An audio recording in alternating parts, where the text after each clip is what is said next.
জুলাই সনদ স্বাক্ষর করলেন প্রধান উপদেষ্টা ও রাজনৈতিক নেতারা। এদিকে জুলাই সনদে অঙ্গীকারনামার ৫ম দফা সংশোধন করা হয়েছে বললেন আলী রিয়াজ।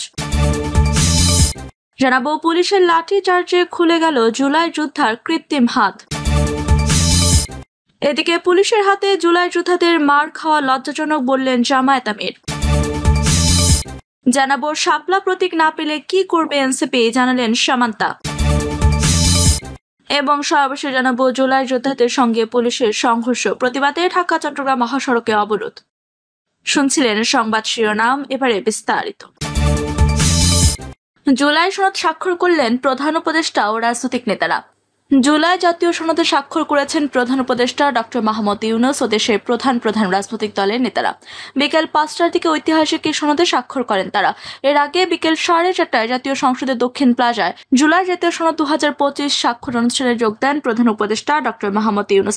বিকেল 4:37 জাতীয় সংগীতের মাধ্যমে শুরু হয় সনদ স্বাক্ষর অনুষ্ঠান। এতে উপস্থিত আছেন উপদেষ্টা পরিষদের সদস্যরা।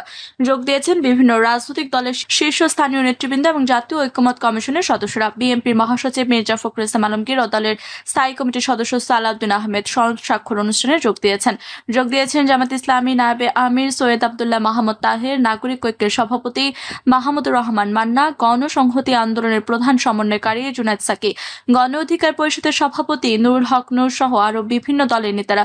বিকেল 4টার দিকে অনুষ্ঠান স্থলে পৌঁছান শিক্ষা উপদেষ্টা সিআর আবরার, খাদ্য উপদেষ্টা আলী ইমাম মজুমদার, পরিবেশ উপদেষ্টা সৈয়দা রিজওয়ানা হাসান, মুক্তিযুদ্ধ বিষয়ক উপদেষ্টা ফারুকী আজম, জ্বালানি উপদেষ্টা মোহাম্মদ ফাজল কবির খান এবং প্রধান উপদেষ্টার বিশেষ সহকারী ফয়েজ আহমেদ তৈয়ব। গত বছর আগস্টে অন্তর্বর্তী সরকার দায়িত্ব নেওয়ার পর রাষ্ট্রের বিভিন্ন ক্ষেত্রে সংস্কারের উদ্যোগ নেয়।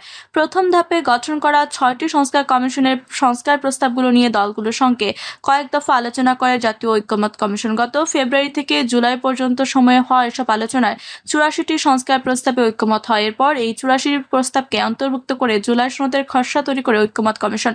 খসড়ার উপর আবার আলোচনা হয়, বিশেষজ্ঞদের মতামত নেওয়া হয়। সব দলের মতামত পর্যালোচনা করে জুলাই জাতীয় সনদ লিখিত আকারে চূড়ান্ত করে জাতীয় ঐকমত্য কমিশন। গত মঙ্গলবার সনদের চূড়ান্ত কপি সব রাজনৈতিক দলকে দেওয়া হয়। আজ 17 অক্টোবর ঐতিহাসিক এই জুলাই জাতীয় সনদ স্বাক্ষর করেছে রাজনৈতিক দলগুলো। জাতীয় সংসদের দক্ষিণ প্লাজায় আয়োজন করা হয়েছে। এদিকে এই অনুষ্ঠান ঘিরে সকাল থেকে উত্তেজনাকর পরিস্থিতি তৈরি হয় সংসদ ভবন এলাকায়।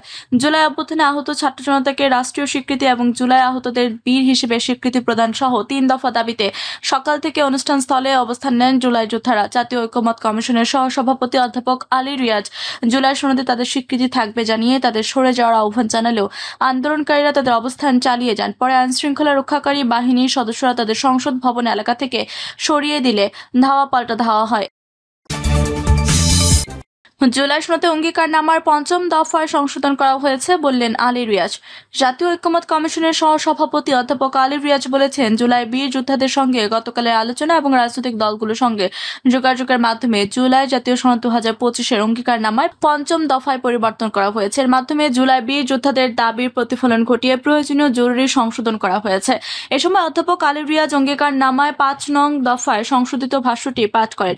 এতে বলা হয়েছে, গণঅভ্যুত্থান পূর্ব বাংলাদেশে 16 বছরে আওয়ামী ফ্যাসিবাদ বিরোধী গণতান্ত্রিক সংগ্রামে গুম, খুন ও নির্যাতনের শিকার হওয়া ব্যক্তিদের এবং 2024 সালের জুলাই আগস্ট গণঅভ্যুত্থানকালে ফ্যাসিস্ট আওয়ামী লীগ ও তার সহযোগী আইনশৃঙ্খলা বাহিনীর কতিপয় সদস্যদের দ্বারা সংঘটিত সকল হত্যাকাণ্ডের বিচার, শহীদদের রাষ্ট্রীয় মর্যাদা প্রদান ও শহীদ পরিবারকে এবং জুলাই আহতদের রাষ্ট্রীয় বীর আহত জুলাই বীর যোদ্ধাদের যথোপযুক্ত সহায়তা প্রদান, যেমন মাসিক ভাতা, সুচিকিৎসা, পুনর্বাসন ব্যবস্থা এবং শহীদ পরিবার আহত বীর যোদ্ধাদের আইনগত দায়মুক্তি, মৌলিক অধিকার সুরক্ষা ও নিরাপত্তা নিশ্চিত করব। কমিশনের সহসভাপতি জানান, কমিশন এই অঙ্গীকারনামা বাস্তবায়নের ব্যাপারে সরকারকে সুস্পষ্ট এবং সুনির্দিষ্টভাবে উপস্থাপন করবে। এ বিষয়ে রাজনৈতিক দল এবং ঐকমত্য কমিশনের কোনো মতপার্থক্য নেই বলেও মন্তব্য করেন তিনি। পুলিশের লাঠিচার্জে খুলে গেল জুলাই যোদ্ধার কৃত্রিম হাত। জুলাই সনদ স্বাক্ষর অনুষ্ঠানকে কেন্দ্র করে উত্তপ্ত হয়ে উঠেছে রাজধানীর সংসদ ভবন এলাকা। সেখানে আগত জুলাই যোদ্ধাদের উপর লাঠি চার্জ করেছে পুলিশ। জুলাই যোদ্ধারাও ইট পাটকেল নিক্ষেপ করেছে। এই সংঘর্ষের মধ্যে আহত এক জুলাই যোদ্ধার কৃত্রিম হাত রাস্তায় পড়ে থাকতে দেখা যায়। সরেজমিনে দেখা গেছে, আন্দোলনরত জুলাই যোদ্ধাদের উপর পুলিশের লাঠি চার্জের সময় একজন জুলাই যোদ্ধার শরীরে লাগানো একটি কৃত্রিম হাত খুলে পড়ে যায় রাস্তায়। লাঠি চার্জ সহ্য করতে না পারে হাত রেখে পালিয়ে যান সেই অবস্থানকারী। এদিকে জুলাই অভ্যুত্থানে আহত ছাত্র জনতাকে রাষ্ট্রীয় স্বীকৃতি ও জুলাই আহত আহত বীর হিসেবে রাষ্ট্রীয় স্বীকৃতি দেওয়া সহ 3 দফা দাবিতে জাতীয় সংসদের দক্ষিণ প্লাজায় অবস্থান নিয়েছেন জুলাই যোদ্ধারা। দাবি না মানলে এলাকা না ছাড়ার ঘোষণা দিয়েছেন তারা। এ সময় বিক্ষিপ্ত জুলাই যোদ্ধারা সংসদ ভবনের 12 নম্বর গেট ভেঙে ফেলেন, এমনকি বের হয়ে বেশ কয়েকটি ট্রাক ও বাস ভাঙচুর করে। পুলিশের ব্যারিকেডের জন্য ব্যবহৃত রোড ব্লকারগুলো একত্রিত করে আগুন ধরিয়ে দেন। এছাড়া জুলাই সনদ স্বাক্ষর অনুষ্ঠানকে কেন্দ্র করে মানিক মিয়া এভিনিউ সেচ ভবনের সামনে তৈরি করা অস্থায়ী তাঁবুতেও আগুন ধরিয়ে দেন আন্দোলনকারীরা। পুলিশের হাতে জুলাই যোদ্ধাদের মার খাওয়া লজ্জাজনক বললেন জামায়াত আমির। জুলাই সনদ স্বাক্ষরের দিনও জুলাই যোদ্ধাদের রাস্তায় নামতে হয়েছে, অন্তর্বর্তী সরকারের পুলিশের হাতে মার খেতে হয়েছে। এটা লজ্জাজনক বলে মন্তব্য করেছেন জামায়াত ইসলামীর আমির ডক্টর শফিকুর রহমান।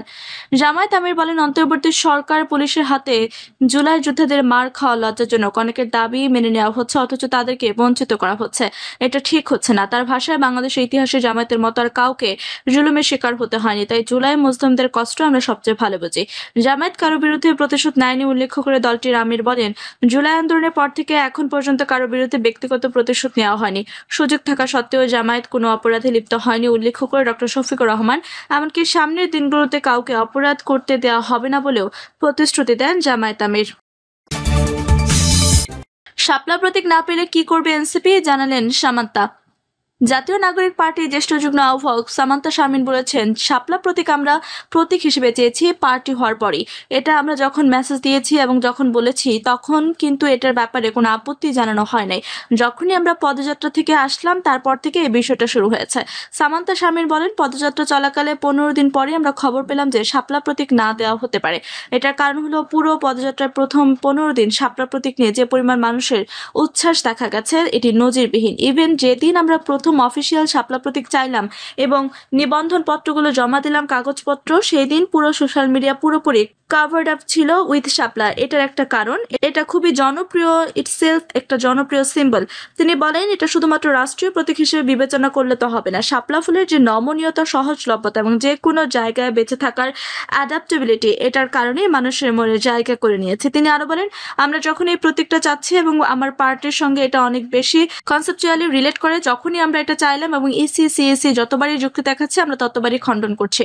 সামান্তা দাবি করেন, আমাদের পার্টিতে এই মুহূর্তে যত পরিমাণ তাত্ত্বিক নেতা আছেন এটা কোনো পলিটিক্যাল পার্টিতে নেই। তিনি বলেন, আমাদের প্রত্যেকেই এখানে খুব ক্যাপাবল এবং সবচেয়ে সাংগঠনিক লোকটাকে দেখবেন যে তার আইনগত তত্ত্বীয় ভিত্তি অর্থাৎ তথ্যগত সমৃদ্ধ, এটা ভালো। এনসিপি নেত্রী বলেন, এই মানুষগুলোকে খুব সহজে বোকা বানানো সম্ভব নয়। ইসি যেটা চেষ্টা করলো বিভিন্ন ধরনের তথ্য যুক্তি এগুলো আনা শুরু করলো, প্রত্যেকটা আমরা যখন খণ্ডন করলাম একটা পর্যায়ে তিনি কিন্তু হাত তুলে দিয়ে সারেন্ডার করলেন। সামান্তা শারমিন বলেন, শাপলা প্রতীকটা নিয়ে ইসি আমাদেরকে এমন একটা পর্যায়ে নিয়ে যাচ্ছে যে পর্যায়ে আসলে কিন্তু আমাদের আর কিছু করার থাকবে না। সেক্ষেত্রে এনসিপি নির্বাচনে যাবে না। যদি শাপলার উপরে হাত আসে তাহলে ধানের শীষ, তারকা, ঈগল এবং আরো যা যা আছে সবকিছুর উপরেই হাত আসবে। জুলাই যোদ্ধাদের সঙ্গে পুলিশের সংঘর্ষের প্রতিবাদে ঢাকা চট্টগ্রাম মহাসড়ক অবরোধ। জুলাই সনদ স্বাক্ষর অনুষ্ঠান ঘিরে মানিক মিয়া এভিনিউতে জুলাই যোদ্ধাদের লাঠিচার্জের প্রতিবাদ অভ্যুত্থানে আহত ছাত্র জনতাকে রাষ্ট্রীয় স্বীকৃতি প্রদানের দাবিতে ঢাকা চট্টগ্রাম মহাসড়ক অবরোধ করে বিক্ষোভ করেছে বৈষম্য বিরোধী আন্দোলনকারীরা। এতে যান চলাচল বন্ধ হয়ে ঢাকা চট্টগ্রামমুখী উভয় লেনে দীর্ঘ যানজটের সৃষ্টি হয়। শুক্রবার দুপুর 3:45 থেকে আধা ঘন্টার বেশি সময় মহাসড়কের ফেনীর মহিপাল ফ্লাইওভারের দক্ষিণ অংশে অবস্থান নেন তারা। সরজমিনে দেখা যায়, জুলাই সনদ স্বাক্ষর অনুষ্ঠানে ঘিরে মানিক মিয়া এভিনিউতে জুলাই যোদ্ধাদের লাঠিচার্জের প্রতিবাদ ও জুলাই অভ্যুত্থানে আহত ছাত্র জনতাকে রাষ্ট্রীয় স্বীকৃতির দাবিতে আন্দোলনকারী একটি মিছিল নিয়ে মহাসড়ক অবরোধ করে বিক্ষোভ শুরু করেন। এ সময় নানা ধরনের প্রতিবাদের স্লোগান দেন তারা। দুপুর 3:20 পর্যন্ত আন্দোলনকারীরা সড়কে অবস্থান করেন। এ সময় ঢাকায় হামলা কেন, ইন্টারিম জবাব চাই, জুলাই যোদ্ধারা আহত কেন, প্রশাসন জবাব চাই, জুলাই যোদ্ধাদের স্বীকৃতি দিতে হবে আওয়ামী লীগের আস্তানা জ্বালিয়ে দাও, পুড়িয়ে দাও, ইন্টারিম সরকার ব্যর্থ এমন নানা স্লোগান দেন তারা।